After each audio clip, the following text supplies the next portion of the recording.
अस्सलाम वालेकुम, मैं हूं अरबाब जहांगीर। आप देख रहे हैं मेरा यूट्यूब चैनल। उम्मीद है तमाम देखने वाले खैरियत से होंगे। पाकिस्तान के तमाम मेडिकल स्टूडेंट्स सारे इस वक्त 13 तारीख को लेकर बहुत परेशान हैं। 13 तारीख को उन्हें एमडी कैट देना है। 2 हफ्ते डिले का आप तमाम स्टूडेंट्स मुतालबा कर रहे हैं। आप में से ज़्यादातर स्टूडेंट्स मुतालबा कर रहे हैं और ज़ाहिर है उसकी अपनी अपनी बड़ी वैलिड और जेन्युइन रीजंस हैं। एक तो पॉलिटिकल अनरेस्ट इस वक्त जो पूरे मुल्क में हुआ है और ख़ासतौर पर 1-2 रोज़ में एक नया फिर लॉन्ग मार्च शुरू होने वाला है। उसके बाद की सिचुएशन क्या होगी, आप देख रहे हैं कि नमल में और जनाब पूरे पिंडी के जो एजुकेशनल इंस्टीट्यूशंस हैं उसको 2 रोज़ के लिए बंद किया गया और आगे का ऐलान भी किया जाएगा। तो ये इस वक्त सिचुएशन है। और जो टेक्निकल इश्यूज़ थे आप लोगों के, जो कि सिलेबस से मुतालिक थे, आपकी टेक्स्ट बुक्स को बहुत देर में कंफर्म किया गया और इसके अलावा जो सेंटर्स के इश्यूज़ थे वो सब बहुत ज़्यादा देर से और कुछ तो अभी तक रिजॉल्व नहीं हो सकें। तो ये तमाम बड़े जेन्युइन इश्यूज़ अपनी जगह पर हैं जो कि हम मुस्तकिल सोशल मीडिया पर उठा रहे हैं और पीएमसी से रिक्वेस्ट कर रहे हैं कि अपील कर रहे हैं कि इस टेस्ट को आप डिले करें। जो रेलेवेंट अथॉरिटीज़ हैं उनसे भी राब्ते कर रहे हैं। कभी उनसे राब्ता हो जाता है, कभी कोई टाल मटोल से काम लेता है, कभी कोई जवाब नहीं देता। बड़ी अफसोसनाक सूरत हाल है।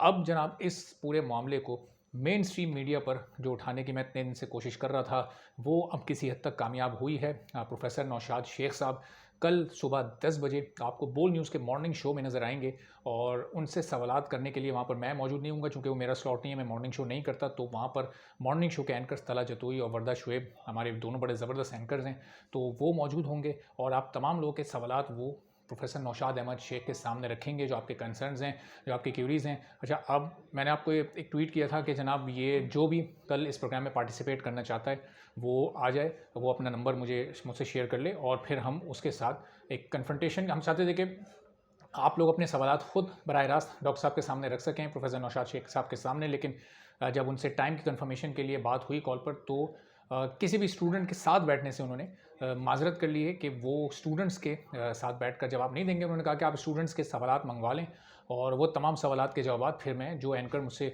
पूछेंगे वो मैं जनाब उसका जवाब दे दूंगा। तो अब ये बड़ी अनफॉर्चुनेट बात है कि अब ये जितने भी तमाम लोग हैं, वो चाहे पीएमसी के प्रेसिडेंट हों, वो चाहे कोई पॉलिटिशियन हो, वो एमएन हो, वो वैसे तो बात करते हैं लोगों के दरमियान में रहने की, स्टूडेंट्स की, हमें बड़ा एहसास है।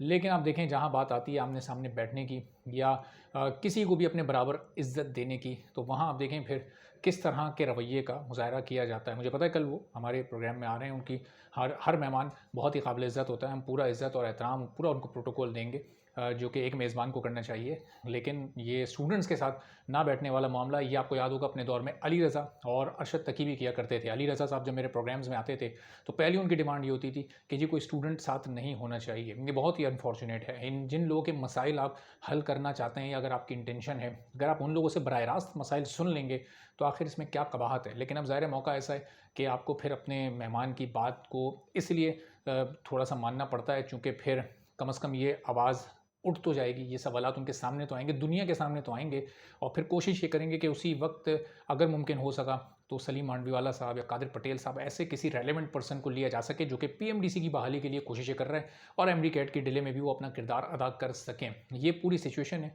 ये मैंने पूरी आपके सामने क्लियर इसलिए कर दी चूँकि मुझे ये उम्मीद थी कि स्टूडेंट्स को भी मैं साथ बिठा सकूँ, कोशिश मेरी ये थी। बड़ी मुश्किल से कन्विंस किया मैंने ये तमाम चीज़ अब मेन स्ट्रीम मीडिया पर लाने के लिए। आपको पता है कि चैनल्स की आजकल अपनी अपनी पॉलिसीज़ होती हैं और वो किस तरह से अपनी पॉलिसी पर कारबंद रहते हैं। कोई जनाब पाकिस्तान तहरीक इंसाफ के साथ खड़ा है, कोई पीएमएलएन के साथ खड़ा है, कोई पीपल्स पार्टी के साथ खड़ा है और फिर वो इस नेशनल पॉलिटिक्स से हटते नहीं हैं। ये जो आप लोगों के इश्यूज़ हैं या आप लोगों के मसाइल हैं, ये सोशल मीडिया पर हमें इसीलिए उजागर करने पड़ रहे हैं कि ये उजागर करने की, ये हाईलाइट करने की, इस पर वॉइस रेस करने की आपको परमिशन नहीं मिलती है। बड़ा मुश्किल हो जाता है इन हालात में ऐसे इश्यूज़ को हाईलाइट करना। आपको याद होगा 2 साल पहले आप लोगों के लिए जब मैं आवाज़ उठा सकता था मेन स्ट्रीम मीडिया पर, उस वक्त मैंने पूरी तरह से उठाई थी।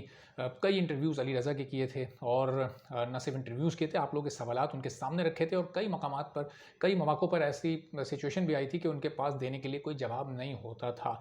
अब कल मैं मौजूद नहीं हूँगा लेकिन बाकी एंकर्स हमारे मौजूद होंगे। उनको ये आपके तमाम सवालात मैं कोशिश करूँगा कि भेज सकूँ, समझा सकूँ, बता सकूँ ताकि वो उसी फ़ील के साथ जो आपकी फ़ील है वो सवालात उनके सामने रख सकें और कोई बेहतर हल, कोई उम्मीद की किरण हमें निकलती नज़र आए। देखें अभी चंद घंटों पहले तक तो ये सिचुएशन भी नहीं थी। अल्लाह ताला ने एक ऐसी उम्मीद तो दिलाई है कि उनसे हम जब आमने-सामने बात करने का मौका मिले तो कम से कम अपनी बात उनको समझाई जा सके। शायद कन्विंस हो जाएँ वो, अगर हमारी बात से कन्विंस नहीं होते, किसी पॉलिटिशियन की बात से कन्विंस हो जाएँ, कोई तो ऐसी उम्मीद या कोई ऐसी राह निकले जिसमें आप लोगों के लिए कोई फ़ायदे की बात हो सके। तो चैनल पर जो लोग नहीं, चैनल ज़रूर सब्सक्राइब कर लें ताकि ये तमाम वीडियोज़ और इन्फॉर्मेशन आप तक भी पहुँचती रहे। और इस वाक़ये से मुतालिक, इस पूरी डेवलपमेंट से मुतालिक अगर मज़ीद कोई कन्फर्मेशन शाम तक होती है या कोई और सूरत-ए-हाल बनती है तो मैं आपको बता दूँगा। कल सुबह 10 बजे प्रोफ़ेसर नौशाद शेख साहब यहाँ मौजूद होंगे और अगर मैं चलें, अभी बाकी बात फिर इंशाल्लाह अगली वीडियो में होगी